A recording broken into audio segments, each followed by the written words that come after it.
You're listening to the Studio PTBO podcast, where we talk all things marketing to help you build and grow your business online. Welcome to the latest episode. Welcome to the Studio PTBO podcast. We are back, and we're back with another Zoom call. And, I don't have my regular setup. I don't have my regular mic.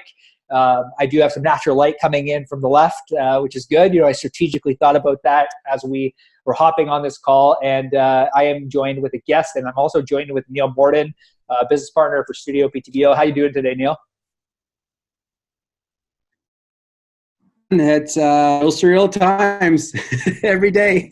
Yeah, everything's shifting in real time, and we're trying to make sense of it. And Cody and I were just on a fireside chat that we just launched literally half an hour ago, and we're just saying that Zoom has become just a godsend for people now to unite people and bring them together and keep businesses afloat. And our podcast is now surviving because of Zoom and being able to meet new people. And I think Zoom is in the zeitgeist now. Just right up there with TikTok, Cody? It's like, I know. Yeah, it's pop culture now.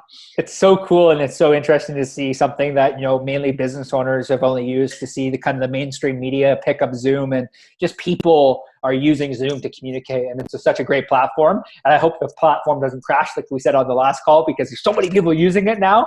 But yeah, we have Marco with us today. I want to kind of give a high level overview on how Marco and I know each other. Last week we had Chris Schneider on the show, and I kind of want to give a high level overview. Marco and I connected through the academy. So I did, for those people that don't know, I did the Cat Howell Academy last year. Really revolutionary to our business. Really helped me meet a ton of amazing people in the online space, ton of amazing agency owners. And Marco and I connected, and we've been connecting, and he's super active on the Academy Platinum Mastermind as far as providing value, but also providing value in the social media landscape. Like, Marco is posting a ton of content through his agency, Kaizen Social, but Marco also has a product-based company, a CBD oil, that he's been promoting a lot, and I've been seeing a lot of cool things. So I don't want to steal any more of your thunder, Marco. Maybe you can kind of give us a little bit of a Spark Notes version on kind of who you are, what you do, and essentially how you help business in such this weird, uncertain time. Yeah, totally. Thanks, Cody. Thanks, Neil, for having me here. So our agency, Kaizen Social, which we're actually rebranding now, we're in the process of that. We'll take this downtime to actually finalize our rebranding process. So we're going to shift from Kaizen Social to Bullseye Agency. Cool. Just giving it a fresh, more modern identity to the company. So for the last almost 2 years, we've been working a lot with e-commerce brands. That's been our mainly focus since day one. Although we actually support local businesses, we just felt a little bit more traction throughout the years on e-commerce and local. But we've always been open to different alternatives. It's funny that you mentioned about my product. What was happening is, when you work with clients, then you realize the potential of what you can do. You start making magic for others, and then you're like, well, what if I can do some magic for my own stuff? So the opportunity opened, and then that's when I started my own product line. It's awesome, man. And it's cool to see, the fact that you're one of the people that I've had my eye on for a little while, because you are posting so much. So I'm really curious to dive directly into kind of what's going on in your head in these kind of uncertain times for businesses. And you're posting a lot, you're providing a ton of value, to the online space, really being loud about kind of what you do in kind of a soft way. I'm curious to know kind of what your strategy is right now to help businesses throughout this uncertain time. Yeah, so one of the strategies we started taking in 2020 is actually shifting a little bit more into larger companies.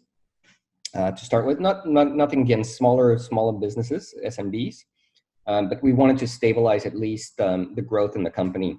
So we found a gap that a lot of agencies don't fulfill, which is addressing larger companies. I'm talking about companies that maybe do 100 million, 200 million, and they usually have their internal marketing departments.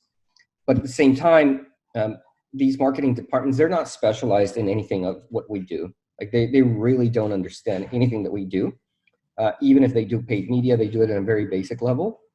and the people running it might be an intern or might be a marketing specialist, and Mhm. nothing wrong against that, but they don't have the level of expertise that we have as agencies in understanding this. So I found that little window of opportunity, and in the last month, even through the downside of things, we've onboarded 2 massive clients. So we're working different areas, not only on Facebook, but also search engine optimization, Google ads, LinkedIn ads, like so many different verticals that I never thought could be possible in expanding. That's where we're heading. So when I look at the mitigation plan, it was just, I think, meant to be the direction I was taking. And I'm not putting aside the others. It's just saying, hey, let's have a different shuffle, or let's shuffle the cards and have a different combination of clients to see which ones balance out, because smaller ones are going to be hit right now in the economy the way it is, especially if they're small and local with 0 online presence. Those not going to be over dramatic, but they're going to have a tougher chance than those that are migrating online or have been online for at least 6 months to a year. Yeah, you're right, Marco. They could be decimated, the ones that have no social media presence. And we just covered that again in our fireside chat today, that a lot of those businesses that didn't pivot before have to pivot now somehow really quickly, or else they're dead. You can't just put your tail between your legs and curl up in a fetal position and give up. They've got to figure it out really quickly. What are you seeing? I'm curious, where are you based and what are you seeing in your community? Yeah, so I'm based here in Dallas, Okay. Texas. And in general, even before this, the economy here is pretty solid. There's a lot of growth, especially a lot of migration from other parts of the country to Texas. So Texas itself is very, very strong. Taking that aside, this contraction that's happening right now is definitely affecting everybody, but to an extent, because when you look at it, there are places that, like supplement companies, supplement stores. I was just chatting with somebody. They're open right now. Like, how are you open? Like, well, we're considered essentials. Mm. So it's very interesting when you look at the type of businesses that could be affected or not. If I'm a restaurant, why would I not advertise right now that I can deliver to places? Just put a little bit of budget into that and let consumers know that, number 1, you exist, number 2, that you're out there, and number 3, that you can do something for them. I think that would be, if I would be a restaurant owner, I would not be panicking. I would be putting money on ads to say, hey, I agree. I'm in 10-mile radius, I'll deliver to you. What do you want? Or a gift certificate program. Cody's been talking to some restaurant owners locally. Like, start that now. Like, offer that value proposition. But it takes literally, daily trivia. Like, do a daily engagement. Like, say, hey, today we're going to give away a free meal to somebody that opts in. Like, just go crazy about stuff. People are try stuff. Throw shit at the wall, beta test stuff. Now's the time to do it. Take us into your kitchen. I mean, they could still be in the kitchen prepping stuff. Take us inside your world. Show us how your food gets made. Like, build comfort food around your brand. And it's like, now's the time, man. And now's the time for creative ingenuity more than ever. What I'd ask for you, Marco, ask of you, what is your take on right now mindset in this era we're in? And, sort of resilience and being an entrepreneur. It's already a grind, right? It's already such a roller coaster ride. And here you were already pivoting to creating another brand, still within the framework of what you were doing. But what does that mean to you every day to wake up as far as your mental health? And how are you looking after yourself through this? Look, I've built this agency from the ground up from struggle from the beginning. I started the agency as a need, not because something that I dreamt of. So for me, this journey is just like another pebble in the road. Like, literally, yes, it's tougher, but it's not as tough as it's been all along. Picking your first client always is as difficult as keeping them. So I look, I'm not underestimating it. It's just saying it's challenging as is, period. This, you know what? Some clients will go and others are really craving to jump into this. So it's just keeping that conversation going. And like anything, like, you might go out in a bar and meet someone and you might not. But the only thing is, if you stop talking, for sure you will not talk to anybody. Yeah. So Cody's told me too that in other sectors, it just depends on where your vertical is. Some of them are getting hammered. Like, someone who chose event planning as a vertical is just getting hammered and decimated. And who is it? You told me, Cody, this morning, what vertical it was that literally lost 90%. Barbershop. Yeah, so, one of my good friends, niched down into barbershops and lost, 95% of his clients. So Yeah.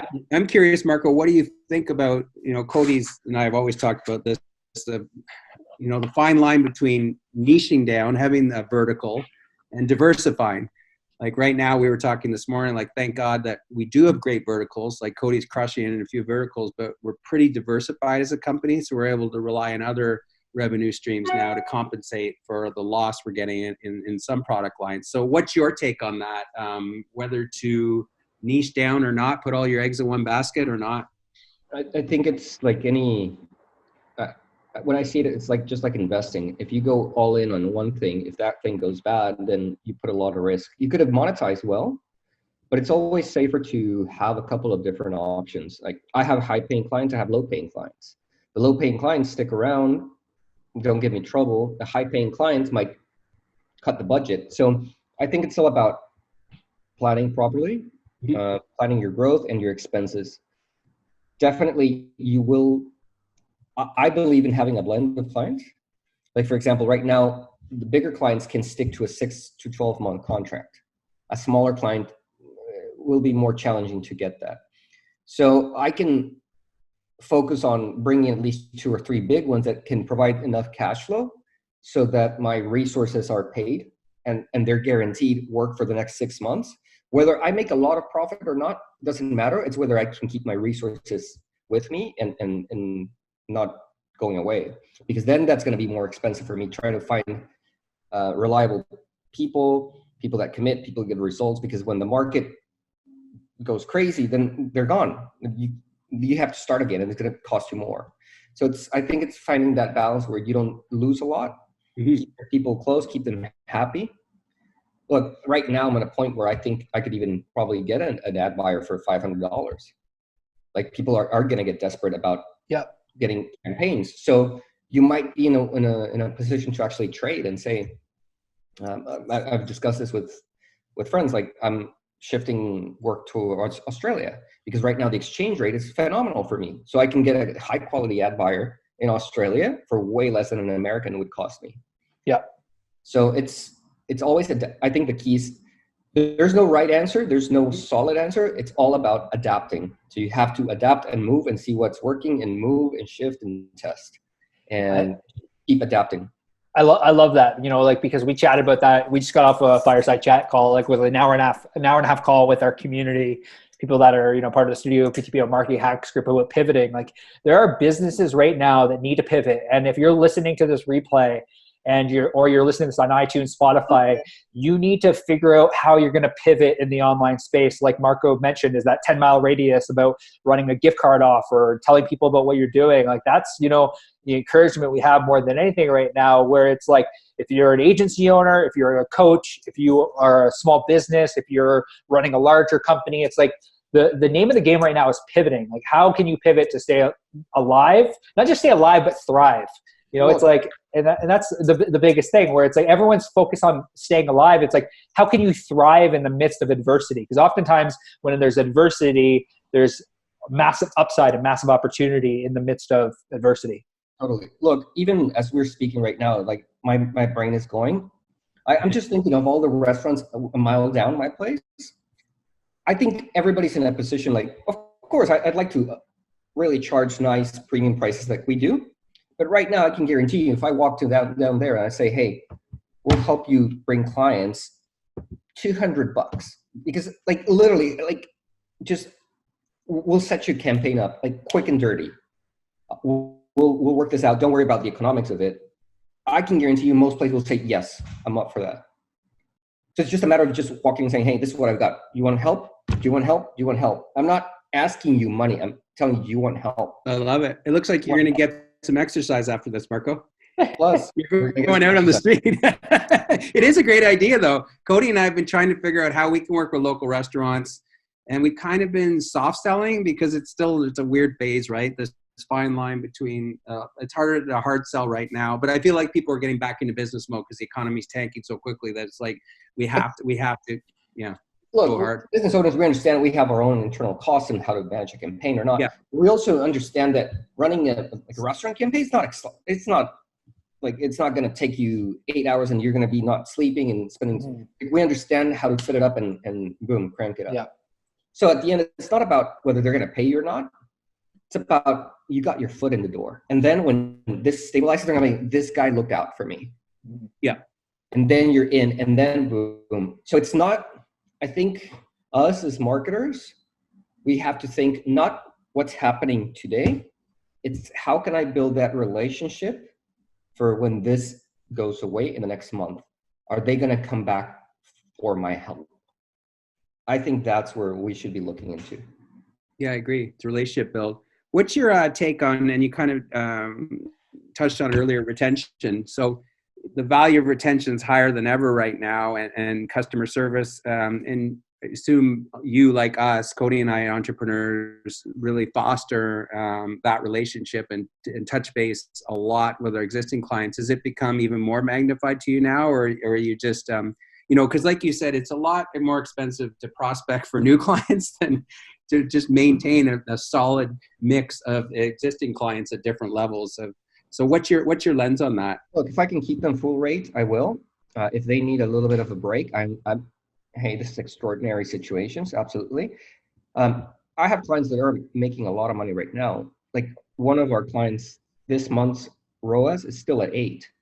Yeah, it dropped from 20. We were doing 20, but it's still doing 8. Yeah. So they're making money. They're very, very profitable. So I can't be that condescending with a client like that. But I know others that have physical locations, they're closed. I'm sorry. They came back and say, what can we do? I said, don't worry about it. We'll figure it out. Like, just don't worry about the invoice. He paid the last invoice, but I'm talking about the next one. It's like, yeah, let's figure it out. And if I have to move it a month, maybe I will, maybe I not, maybe I'll drop it. I'll see when that moment comes. Yeah. So I'm not panicking with clients, but I'm actively thinking, like we just closed a deal for Latin America yesterday. So maybe the US slows, but other countries don't. So I'm opening it up in different parts of the world where Mexico is not yet hit. So their economy is slowing, but they're not there yet. So when I talk about adapting and moving, that's what I look for. It's like, okay, US might be slow. Where can I shift my attention to that I can pick business? Yeah. You're pivoting on the fly, but not panicking. Yeah, totally. Yeah, man, this was great. Like this is, like we just wanted to really hop on here, like try to provide massive value to our community. And I really think that you gave some key actionable items to our community about the pivoting and constantly looking for what's possible out there. And it's like, if something's not working, then like we've been chatting about this for a while, if something's not working, then we need to go find the next thing that's going to work. And we even had a conversation this morning as partners of like, one of our product lines is completely down. Like we do video. I can't shoot video right now. So we lost an entire product line right now. But, it's the shift, it's the constant pivot, the constant shift of looking at what's possible, changing different ways, finding different ways to take care of our employees, finding different ways to take care of our clients. And that's the biggest thing. Being smart about these, like for example, okay, you can't shoot high quality video for a client, but that doesn't mean that client cannot shoot their own video and say, you know what, let's do work together. I'll tweak the videos, I'll modify them, I'll edit them, I'll make them high quality with whatever you can provide to me. So it's modifying the way you operate. And you know what, you might discover a new revenue stream that you never thought it could be done. You know what, screw the live recording, we're going to do it this way now. Yeah. I don't know. And you're exactly right, because like it's like we see value in these podcasts, and it's like we usually have like two cinema cameras set up with mics, and it's like we're not just going to stop doing podcasts because we see value in the fact that we're doing this. So it's like we're recording this now, and then it's still going to, like, the audio quality might not be as good going on iTunes and Spotify for the next month or two, but it's like we're still, the ultimate goal is the value we want to provide to the end consumer. Look, it's almost more raw and real, less polished. Yeah. There's so much value in all this. Like, for example, all of this, it ignites in me the wheels. Like, it spins the wheel. So now, like, it's not giving. I'm actually also talking to myself and thinking of things. Yeah. I think the key is all businesses, our natural default is to be comfortable in things. When business is great, when things are okay, we're comfortable. And what these type of events create in us is a shock. And two things can happen. Like I posted it the other day, like in crisis, you can sit and cry on the sidewalk, or you can sell tissues. The thing is, like, there's opportunity always. Actually, in crisis, there are more opportunity. Not saying that you can make the riches and take advantage of it, but it's all in the way you approach it and say, okay, it is challenging. Is it me or is it everybody? Everybody. Okay, cool. What can I do?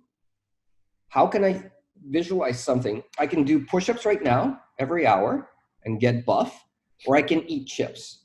It's a choice. It's a choice. Or I can get drunk every day right now, or I can be like getting into the best diet because I have no option. Like, those are decisions. And your business, the same thing. I can fire everybody else in my company, or I can keep the healthy ones, lay off the ones that not, or I can, it's all in the choices that you make. Yeah. But you have control of those choices, not the market, not the economy. You have. So any business owner that's listening is like, you can sit and cry. Okay, maybe you do it for a day. Cool, valid. Get up and start grinding again. Start working again on yourself. You're in that situation because you haven't worked the last 6 months or the last 12 months on the things that you should be focusing on. That's why you're now it's your time. Yeah. Now there's no excuse. You got all the time in the world. I agree. Yep. Yeah, 100%, man. Like, I really appreciate you, Marco. I appreciate your ingenuity, and I appreciate the fact that you're constantly posting on social, and I'm constantly seeing you in my feed. Which is like when you reached out, when I posted this in the Academy Platinum Mastermind saying, is there anyone who wants to be on our podcast? Marco spoke up, and I'm like, yeah, we got to get Marco on the show, because Marco is doing the things that we're telling business owners you have to do. You have to adapt. You have to pivot. And, I really appreciate your time, Marco. Neil, anything to add before we hop off the call today? No, man, just that, again, I learned nuggets like from every different entrepreneur I meet. And I love the guy's mindset and his approach to life. And it's like you said, you can either choose to give up on life, or you can embrace the moment you're in time and just figure out a way and crush it.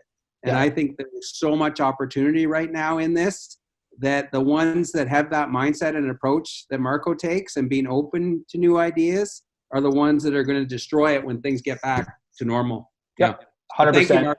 Thank you, Marco. And for anyone listening to the podcast, thank you so much for tuning into the podcast once again. If you are an entrepreneur that is looking to grow in the online space, you're looking for a supportive community in a time of uncertainty, we would love to have you inside the StudioPTBO Marketing Hacks group. It's full of entrepreneurs. We are going live every single Tuesday at 11 a.m. Eastern Standard Time until this whole thing blows over. We're here for the unforeseeable future to help you really grow in the online space.